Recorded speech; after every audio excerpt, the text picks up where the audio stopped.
Erkin aka, assalomu alaykum. Men sizga siz yoshingiz endi ko'z tegmasin 92dan 93ga ketyapti yoshingiz. Ha, Mana men ham Toshkentdan keldim, siz ham Toshkentdan keldingiz. Va mana bunaqa o'qishda bo'ldik birga. Siz bir ikki og'iz gapirib bering, qanaqa nima bo'ldi sizda? Men shu yerga kelishdan va nimalar oldingiz, nima o'rgandingiz? Mana necha yildan buyon ishlayapsiz mana shu dorini? o dorini 5 yildan beri izlayapman.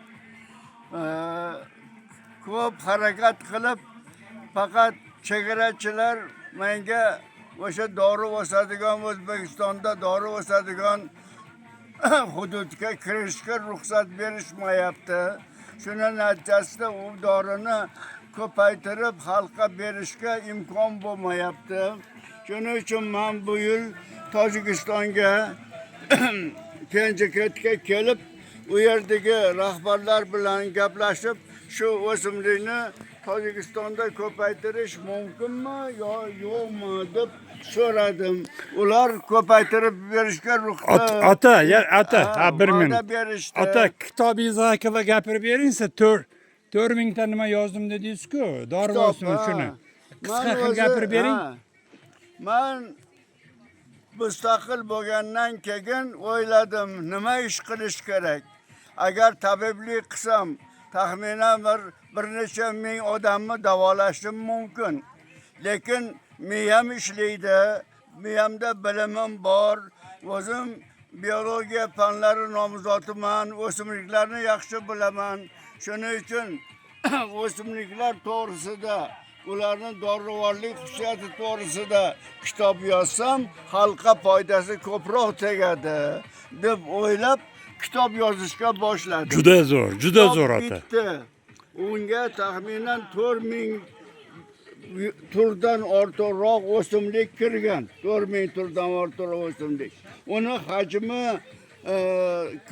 kompyuter, ya'ni kitob hajmida 4000 betdan ortiqroq bo'ldi.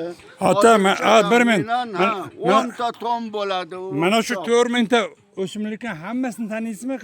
Ko'rsatsa? Yo'q. Nechtasini taniysiz? Tanimayman. Nima uchun? Chunki u masalan O'rta Osiyoda o'sadigan o'simliklardan tashqari dorixonalarda sotiladigan, dunyo bo'yicha olib kelib sotiladigan o'simliklar bor. Bozorlarda olib kelib sotiladigan o'simliklar bor. Mana hozir siz nechta o'simlik taniysiz? Nechta o'simlikni? Mana shunaki siz bu yerda qancha o'simliklarni aytib berdingiz odamlarga-da? O'rta Osiyoda o'sadigan o'simliklarni deyarli hammasini taniyman. O nechta O'rta Osiyoda nechta bor? Taxminan 4000 dan ortiqroq o'simlik o'sadi O'rta Osiyoda ham. Ularni turlari haqida kitoblar yozilgan. O'rta Osiyo o'simliklarini aniqlagish degan ruscha kitob bor. O'sha kitobda berilgan. Ota, keyin yana bir nima kechirasiz, bo'lyapman qayta. Siz aytdingiz, kitob yozilgan, lekin hali chiqmadi. Bitta bironta odam sponsor bo'lsa, sizga yordam bersa, bu kitob chiqarsa, juda katta savob chiqqan bo'ladi, to'g'rimi? Albatta, katta savob bo'ladi, lekin kitobni chiqarish uchun ko'pgina nashriyotlar 450-500 million so'm so'rayapti. Bunaqa katta mablag' menda yo'q. Birorta badavlat odam ham bunaqa mablag'ni menga berishga hozircha imkoniyat topolmadimi bilmayman, lekin hech kim menga murojaat qilmadi. Lekin gazetada yoki radioda yoki televideniyada yoki internetda bu haqda men ma'lumot tarqatmadim, chunki uyalaman. Ota, Andisha qilaman. Ota, mana hozir siz ko'p dorilarni bizga aytib berdingiz. Men ko'p mana Rossiyadan kelgan bitta dori olib keldi. Siz bu yerda hech kim ayta olmadi, siz aytib berdingiz. Mana shu mana hozir qarang, konferensiya bo'ldi. Erondan keldi, nimadan keldi, Rossiyadan kelgan, O'zbekistondan biz keldik. Bu yerda 5 kun birga bo'ldik. Bir ikki og'iz gap bering mana shu doktor Tohirov to'g'risida, ikki og'iz. Ikki og'iz doktor Tohirovga qanaqa uchrashib qoldingiz? Ben qiziq bir voqea bo'ldi-ku. Men Panjakatga kelib Panjakentda rahbariyati bilan uchrashganimdan keyin rahbariyat menga yaxshi muomala qildi. Amaki yordam beramiz sizga, mayli, faqat o'simlikni urug'ini terib kelasiz. Da oldin urug' tersangiz, keyin boshqa masalalarni hal qilamiz deyishdi. Keyin men aytdim, men hozir urug'i terishga qayerga borishni bilmayman bu yerda Tojikiston Panjakent hududiga birinchi kelishim. Desam, siz Ayniga boring deyishdi. Ayniga keldim. Ayniga kelib surishtirdim. Rayon hokimlariga kirmadim-u, lekin anaqada bekatda bir odam bilan meni tanishtirib qo'yishdi. U odam butun o'sha Aynini da odamlarni har joyga olib borib, ularni mushkulini oson qiladigan haydovchi ekan. Haydovchi o'sha menga yordam berdi. Uyda bir kecha mehmon qildi. Keyin men undan so'radim, meni Ayni tog' o'rmonchilik xo'jaligiga olib borib meni tanishtirgan. O'shalar menga yordam so'rayman ulardan. Balkim ular meni o'simligimni qayerda o'sishini bilib yordam berar. Degdim, mayli amaki dedi, meni mashinasiga o'tkazib o'sha o'rmonchilik xo'jaligiga olib keldi. Olib kelgandan keyin o'rmonchilik xo'jayinlarini oldiga kirib gaplashdik ikkovimiz. Gaplashgan paytda ular aytdiki, biza tog'dagi baland tog'dagi o'simliklar bilan ishlamaymiz. Biza shu rayon atrofidagilarni bilamiz. Boshqaga imkoniyatimiz yo'q dedi.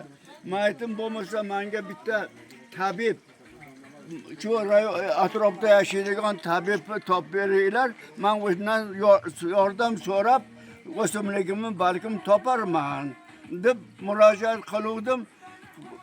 O'tirib turing deyishdi. Mayli deb o'tirib turdim men eshigini oldida. Shopir ham yonimda turibdi. Keyin amaki dedi, "Ha, yuring ketdik" dedi xo'jayin. Meni yetalab magazinning oldiga olib bordi. Magazinning oldida bu odam narsa sotib olayotgan ekan, boshqa bo'layotgan ekan. Mana shu tabib sizga yordam beradi deb tanishtirdi. Lekin bu odamdan men bu kim, u nima tanimaysiz, birinchi marta ko'ryapsiz. So'raganim yo'q. Endi mashinaga o'tkazdi. Mashinaga o'tkazdilar. O'tirib turing siz deb. Keyin yordamchilari bilan borib narsa olishdi magazindan, kerakli narsalarni olishib, keyin baqa keldik. Mana ota kelgandan keyin bu odamni tanidim. Mana ota qanday bu odamlar bilan tanishdingiz, bu odamlar bilan birga bo'ldingiz? Qanday bu? Menga yoqdi. Mana bu suv juda ham zo'r ekan, juda tanani tozalaydigan. Endi gapi ochig'i, bu odamni qilgan ishini bu yaqin o'rtadagi hatto qolgan hammamiz ham qila olmaymiz. Gapi ochig'i. Bu odamga Xudoy taolo ato qilgan, hammaga ham Xudoy taolo ato qilavermaydi bunday yordamni, bunday ishlarni, bunday narsalarni tashkil qilishni. Chunki mana simpoziumda qancha odam bir-biri bilan do'stlashdi, bir-biri bilan maslahatlashdi, bir-biriga yordam berdi. Mana bu o'simlikdan tanidi, boshqa o'simliklar bilan tanishtirdi, davo ustalarini bilan tanishtirdik. Bu odamni dori darmonlari bilan tanishdik. Mana buni hammasi xalq uchun yordam beradi. Ota, mana beyiz ketmaydi hech narsa. Bu odam ham Eronga borib, o'sha o'simliklar bilan tanishib, ularni xalqqa yordam beradi. Bu kishi ham yordam beradi. Mana ota, siz baxtli insonsiz. Baxtli insonsiz. Necha yil izlagan mana shu dorivor o'tingizni mana shu yerda topdingiz. Mana sizni topib beryapti. Mana tabibimiz Surxondaryo birga ketaman deyapsiz. Men davlat ishida o'qituvchilik qilganman. Keyin akademiyada ishladim, ilmiy ishlarda. Keyin Sampida ham dars berganman bir necha yil, O'rta Osiyo pediatriya institutida. O'zim fan nomuzotiman. dezertatsiya yo'qlaganman. Ota. Lekin ha. Ha, sizga katta rahmat. Cho'zilib ketsa odamlar ko'rmay qo'yadi nimada. Salomat bo'ling. Rahmat. Mana doktor Tahiriy. Klinika kitobi bizlarga. Mana Ha, klinika. Kitobi. Kitobim bitta Maykining- kitob. Ha. Avzini kitobini beradi. Dori Mayli, var, rahmat o'simliklar, sizga, rahmat. Dori var,